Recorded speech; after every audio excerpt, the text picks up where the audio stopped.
Welcome to a Legendarium special about the great blizzards of 1888. Throughout November and December 1887, most people in the United States enjoyed one of the warmest winters on record. Many celebrated Christmas without snow to celebrate.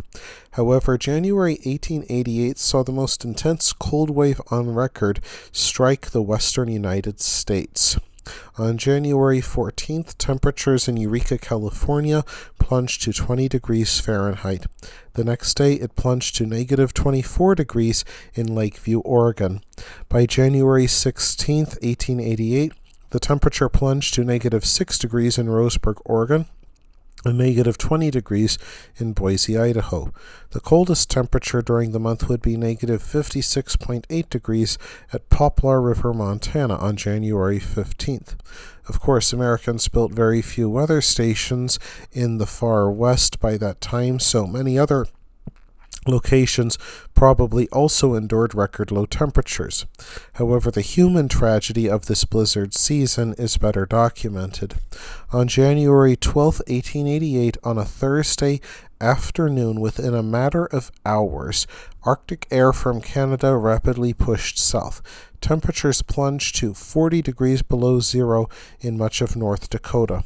Along with the cool air, the storm brought high winds and heavy snows. The combination created blinding blizzards. Most of the victims became children making their way home from rural schoolhouses and adults working on large farms. Both struggled to reach their destinations in the nightmarish conditions. In some places, though, caution prevailed. School teacher Seymour Dopp in Pawnee City, Nebraska, kept his 17 students at school when the storm began at 2 p.m.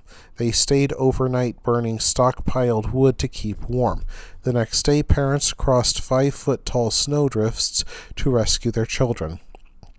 In Great Plains, South Dakota, 2 men rescued children in a schoolhouse by tying a rope from the school door to the nearest shelter to lead them to safety. Minnie Freeman, a teacher in Nebraska, successfully led her children to shelter after the storm tore the roof off her one-room schoolhouse. In other areas, though, people proved less lucky. Teacher Lois Royce tried to lead 3 children to the safety of her home, less than 300 feet away. However, they became lost, and the Plainfield school children died of hypothermia while Royce lost her feet to frostbite. In total, an estimated 235 people across the Great Plains died on January 12th. The storm is still considered one of the worst blizzards in the history of the region and remembered as the children's blizzard for the young lives tragically cut short by it. On March 10, 1888, temperatures in the northeastern United States hovered in the mid-50s, relatively warm for the time. However, on March 11, 1888, cold Arctic air from Canada collided with Gulf air from the south and temperatures plunged. Rain turned to snow and winds reached hurricane strength levels. By midnight on March 11th, scientists recorded wind gusts at 85 miles per hour in New York City. Along with heavy snow, a complete whiteout blanketed the city by the time residents awoke. Despite drifts that reached the second story of some buildings, many residents trudged out to New York's elevated trains to go to work. Instead, they found many of them blocked by snowdrifts and unable to move. Up to 15,000 people became stranded on the elevated trains. In many areas, enterprising people with ladders offered to rescue the passengers in exchange for a small fee. In addition to the trains, telegraph lines, water mains, and gas lines would be located above ground. During the powerful blizzard, most frozen could not be used by repair crews. Simply walking the streets became perilous. Only 30 people out of 1,000 made it to the New York Stock Exchange for work, and Wall Street had no choice but to close for 3 days. Several people simply collapsed out in the snowdrifts and died, including U.S. Senator Roscoe Conkling, and if you got sick, you were in big trouble because the ambulances couldn't run either. Many New Yorkers camped out in hotel lobbies and waited for the worst of the blizzard to pass. Mark Twain traveled to New York at the time and became stranded at his hotel for several days. P.T. Barnum entertained some of the stranded at Madison Square Garden. New York's venerable Astor Hotel set up 100 cots in its lobby and kept them open until the storm finally cleared. And if you needed to pick up a pair of rubber boots or a parka, best of luck to you, because the stores had completely sold out. The East River, which runs from Manhattan to Queens, froze over completely. This inspired some brave souls to cross the river on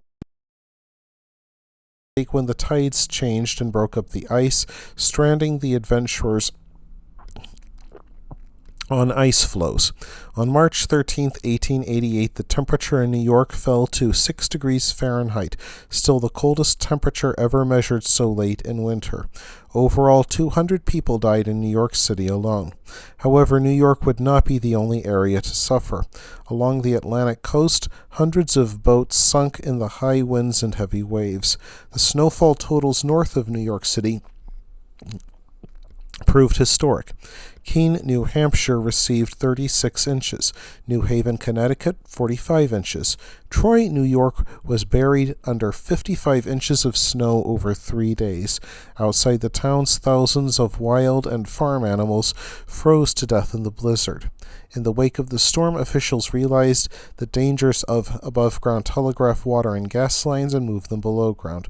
Within 10 years, construction began on an underground subway system still in use today. That wraps things up for this episode of The Legendarium. I hope you enjoyed it. If you did, press like. If you want to see more, press subscribe. And if you've got anything to say, let me know in the comments section. Thanks again for joining me, and I hope that you have a great rest of the day.